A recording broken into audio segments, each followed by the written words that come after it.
to be back, and I have a special little guest with me today. This is little Miss Avia Rain. Oh, are we gonna get a smile? Are we gonna get a smile? Oh, I'm so sweet. She's a happy little camper, and I'm here today to share our birth story with you. Avia was born June 2. And here are all the details. So I am not good with keeping notes. I didn't write anything down as far as time, so we are going strictly from memory today.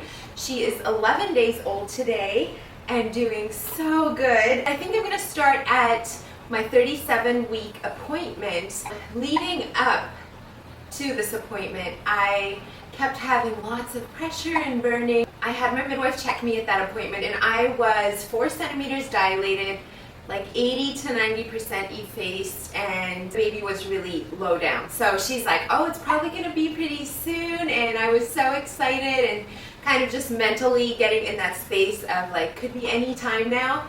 The appointment was on a Friday. The following Wednesday, I had a chiropractor appointment, and my chiropractor sees a lot of pregnant women, and he said that in your back, a certain part feels like he can basically tell when a lady's gonna have a baby just by how the back feels. And he's like, your body is definitely ready. Like, he doesn't think I'll have to wait long, because at that point it was a couple of days since I'd seen my midwife, and I was like, she said the same thing. He's like, I really don't think you're gonna have to wait long. So we went home from that appointment, and I kept having all this pressure, and I would have contractions, sometimes to the point where I could hardly even walk, but they never stuck. So anyways, we just kept taking one day at a time. That continued actually for, so the following week on Thursday, which would be June 1, I woke up in the night around 2 o'clock to go to the bathroom. I went to the bathroom and saw blood. And I never remember seeing the bloody show before. And so I was a little concerned, actually. I was like, babe, do you think it's okay? Whatever. And Josh just got all excited. He's like, yeah, I think the baby's coming. And anyway, he was so excited, and I was kind of scared. But I decided, well, okay, if this is a sign of labor, which I know when you lose your bloody show, it can still be it can actually be a while until you have your baby. It is not a sign that it's here yet. And so I was like, well, I'll just go back to bed and try to get some rest, like in case this is it. So we went back to bed, and I didn't sleep. Like, I was Googling, like, if it's fine to have blood this late, even though I knew, like, the bloody show and all that. I was just kind of nervous about it and pretty uncomfortable, I guess, at this point. So went back to bed, and then around 4, I needed the bathroom again. Welcome to pregnant mama's life. I stood up, and water gushed everywhere. With 3 of my 4 now, my water breaking has been my first sign of labor, and so I was like, but it never was gushes. Like, I always had a high leak, and this time it was just like gushing, and it wouldn't stop coming, and I was like, okay, I think my water broke.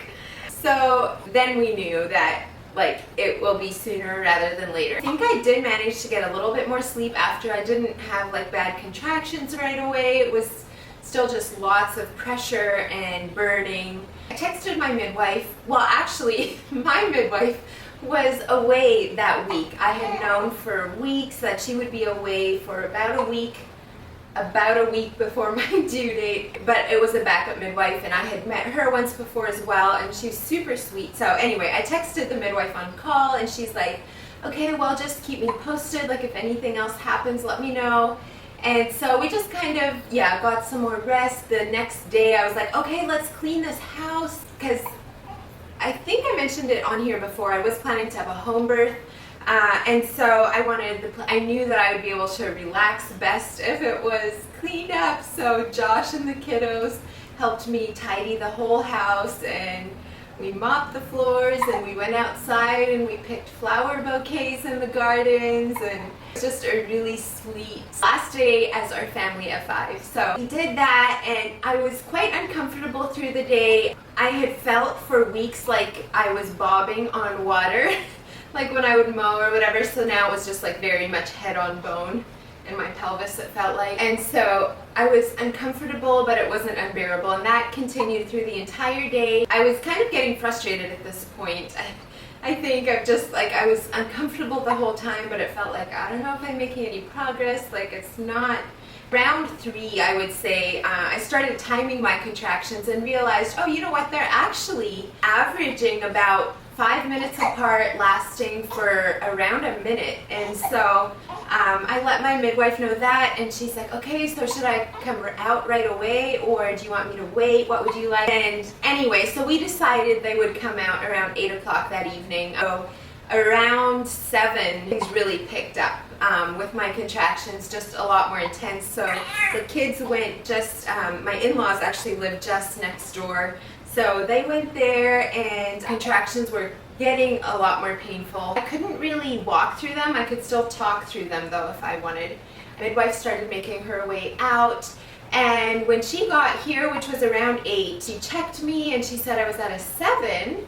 So that was good news, but obviously we weren't quite ready yet to have the baby. But she said baby's in a really good position. So we just I sat on my birthing balsam and bounced around, and it was kind of raining that night, but it had slowed down some. So Josh and I went outside under the stars, and there was fireflies all around. So peaceful. Like, I just was thinking of how relaxing this was, because I had mentioned before too, I was kind of scared of the whole home birth idea, and just like in that moment everything felt so peaceful and calm. We came in after a while. Going from 7 to 9 centimeters took a little while. I think I was ready to push around 11:30. She said, you're 9 centimeters. And so I got down on the bed here, actually on the end of the bed. I always prefer pushing my knees, and so we stacked up some pillows, and Josh applied like counter pressure, which if you have black labor ever, get somebody to push on like the points on your back. Really, really, really helps. So anyways, he was a lifesaver. Pushed for a little while. I did feel her head pop out after what felt like forever. I guess she was a little bit stuck because the midwife, after another push or two, had me go into like sprint position, and then the rest of her came right out. So she came out thriving. She had a really tight knot in her cord, actually. So many prayers were answered just through the whole entire, well, first of all, through the pregnancy. Like, if you're new here, I had severe morning sickness starting at like 3.5 weeks pregnant, all the way up until 16 weeks, where I couldn't even walk stairs for a while, or even reading out loud, like talking out loud was too much. And right after that, I got a hernia, and that bothered me then for the rest of the pregnancy. And so a lot of days through the pregnancy were spent just flat on my back on the couch, and just many days not knowing how I'm gonna make it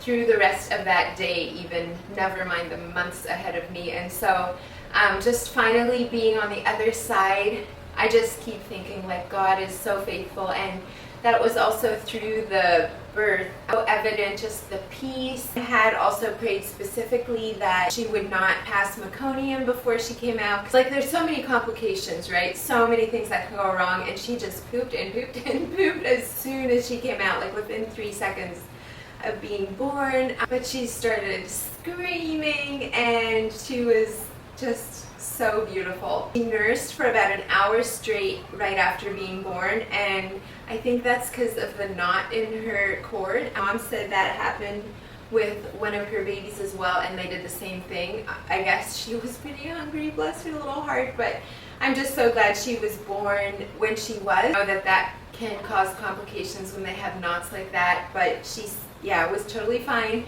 She was 7 pounds, 11 ounces, and beautiful and so alert, right? And she's already trying to hold up her head at 11 days old. How does that work? She had a midwife appointment this morning and she's already gained like 1.5 pounds, so is doing super well, and postpartum has been such a gift as well. Honestly, I don't feel in my body like I've just given birth. That's definitely not always been my experience after having a baby, and so I'm just so grateful. It's been everything I ever could have asked for and so much more.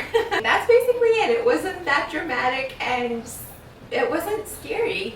So if you are pregnant, getting ready to have a baby, just blessings to you. I'm so excited for you. Let me know in the comments below when you're due. It's such a beautiful thing, really is. So anyways, I'm not sure how I'm going to be on here. I'm going to just do it as I can, at least for 6 weeks. I'm not going to push it. I'm actually like feeling so much better than I was through all my pregnancy. Like literally I feel better now than I have in like 9 months. And so I just feel ready to go, but I'm trying to give my body some time to finish healing and all that, but I might be posting some more videos. Like I said, I'll give myself a lot of grace over the next 4 weeks yet at least, before I get super scheduled or before I push that, but I wanted to at least post this and let you all know that she's here. We're so in love with her. Thank you so much for being here. If you like this video, make sure to give it a thumbs up, subscribe if you haven't already, and I'll look forward to seeing you next time. Bye guys.